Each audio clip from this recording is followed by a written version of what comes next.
A curse is an appeal that is intended to cause misfortune and evil upon another person. Now, we've all heard of items being cursed and even entire families, but what about movies? The average movie takes about a year to make, and in that time it's obvious there are going to be some hiccups and incidents that take place that you could blame on a curse.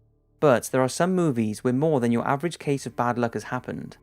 Add this to the fact that all of these are about paranormal activity or religion, and you can see why people think that something didn't want the production to go smoothly.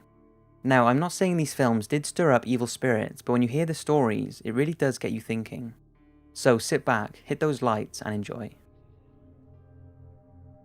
The Exorcist. What better way to start this video than with The Exorcist, a 1973 movie that was one of the first of its kind to be released, that is loosely based on the supposed real-life demonic possession of a child called Roland Doe and his exorcism in 1949. The film caused people to faint in the cinema and is still considered one of the greatest horror movies of all time. So when you hear things that happened during filming, you would swear something evil was watching over and letting the people know that what they were making a movie about was not fictional. For starters, the set home of the MacNeils was destroyed by a fire, but oddly, Regan MacNeil, the 12-year-old possessed girl who the film is based around, was left completely intact. Then, in one of the scenes, the actress who played Regan's mum permanently damaged her back when her safety harness did not work correctly. The scream that she lets out in the movie is her real reaction to the pain. There were also very strange feelings of darkness on set that left the people involved wondering if they had made a mistake in making this movie. Then there are the deaths. 2 of the actors featured in it died before its release, and the brother of Max von Sydow, the man who played Father Merrin, also mysteriously died on the first day of filming. But the worst is the story of Mercedes McCambridge, the lady who provided the terrifying voice of Regan's demon. Life after filming was difficult, and his son ended up killing his wife and children before committing suicide. Now, we don't know the full story, but it's said that in his suicide note he was full of resentment towards his mother, to which of course people have linked to the demonic nature of the movie. To top everything off, in a complete fluke occurrence, The Exorcist post-production editing was done at 666 Fifth Avenue in New York City. So it could all be a coincidence, but there are too many strange deaths and occurrences surrounding The Exorcist for you not to see why people still believe that it stirred up something evil. The Possession. The 2012 film The Possession tells the story of a young girl who goes to a yard sale with her father and buys an antique wooden box. She discovers the hidden lock and opens it, releasing a malicious spirit called Dybbuk, an evil spirit from Jewish lore. The girl soon becomes possessed, and the film follows her father and his ex-wife of them trying to rid her of the evil that's taken over. It's all loosely based on a story from 2000 about an old wine box called the Dybbuk box that is currently owned by Jason Haxton that is said to have brought bad luck and tragedy to those who have owned it. Well, when filming for The Possession began in 2011, Jason Haxton asked the producer if he wanted to use the real Dybbuk box. He refused, saying he was scared of it, and actor Jeffrey Dean Morgan, who is a skeptic, also agreed not to have it on set, as it was not worth the risk of causing bad luck or even death. Shortly after rejecting the real box, strange things started to happen on set. Director Alban Edel was stood underneath a turned-off neon light when it suddenly exploded without explanation. He said that of all the neon lights he's been around, never has one exploded like this without reason.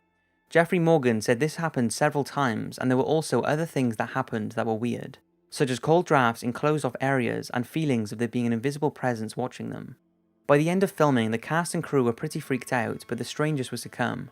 About 5 days after filming had finished, a storage house in Vancouver that contained all of the props for the movie, including the replica Dybbuk box, completely burned to the ground.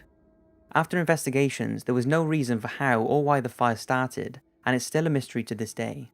So was it just a coincidence, or was the real Dybbuk box curse responsible?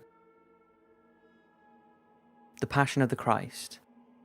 Directed and produced by Mel Gibson, The Passion of the Christ chronicles the last 12 hours of Jesus' life. And despite religion being such a controversial subject, the film was a success and went on to become the highest-grossing religious movie of all time. But making a film like this came at a cost for those involved, and there was believed to have been some kind of evil curse associated with it. Let's start with Jim Caviezel, the actor who portrayed Jesus Christ. He was physically harmed during the filming of some of the brutal scenes. He dislocated his shoulder, was accidentally whipped, and was also allergic to the heavy makeup he had to wear, which gave him headaches and skin infections. That sounds like your usual actor problems, but it gets worse. During some of the filming, Jim suffered from hypothermia and was also hospitalized with pneumonia. And how about this? He and the assistant director were struck by lightning. The saying is that lightning never strikes twice, but it did. The assistant director was struck again but was not seriously injured. When the film was finished, despite Caviezel's critical acclaim for his portrayal of Jesus, his career stalled and he has not starred in any high-profile films since. He said playing Jesus wrecked his career, which was something Mel Gibson warned him about. Speaking of Mel, people have linked his meltdown after filming to the curse. As soon after the movie was released, his 26-year marriage was in trouble, he was arrested for a DUI, and battled alcoholic addiction for some years later. Religion is and always has been a controversial subject, and many believe that when scenes and events are exaggerated to the extent they were in this film, along with violence and images of Satan, that you're asking for trouble. So was it all just a coincidence, or was something dark offended by the movie and was cursing those involved? What do you think? The Amityville Horror. If you know anything about the Amityville Horror, then you won't be surprised that the 1979 and 2005 film based on the paranormal activity at the Amityville house didn't come without its alleged curses. Now, if you don't already know about the story, it's said to be one of the most haunted homes in the world, after a man killed his father, mother, 2 brothers and 2 sisters there in 1974. While in the 1979 film, James Brolin, the actor who starred as George Lutz, the man who lived in the Amityville house and publicised its paranormal activity, has an encounter in the early hours when he was reading through the Amityville Horror book. When he reached an especially tense part in the story, his clothes that he had hung up ready for the morning fell to the ground. After this, he felt an eerie presence in the room and believed that there may be some truth to the events and agreed to sign up to the movie. Also, in 2005, Ryan Reynolds, who portrayed George Lutz in the remake, claimed while working on the movie, he would keep waking up at 3:15 in the morning. This was apparently the time that George Lutz would wake up each night terrified after moving into the Amityville house, and it was also the estimated time that the original killings took place in the house. Now, Ryan has said that he doesn't know if it was a subconscious decision for him to wake up at that time because he knew all about the story, or whether it was something that cannot be explained. In another incident surrounding the 2005 remake, just before filming got underway, the mysterious corpse of a fisherman was washed ashore very close to the set, and the original George Lutz unexpectedly dropped dead at the age of 59, just 4 weeks before the film was released. So were these strange events just a coincidence that could happen to any film, or was there something more sinister going on? What do you think? The Conjuring. In 1971, the Perron family moved into a rundown farmhouse in Harrisville, Rhode Island, and more or less from the day they moved in, strange things started happening.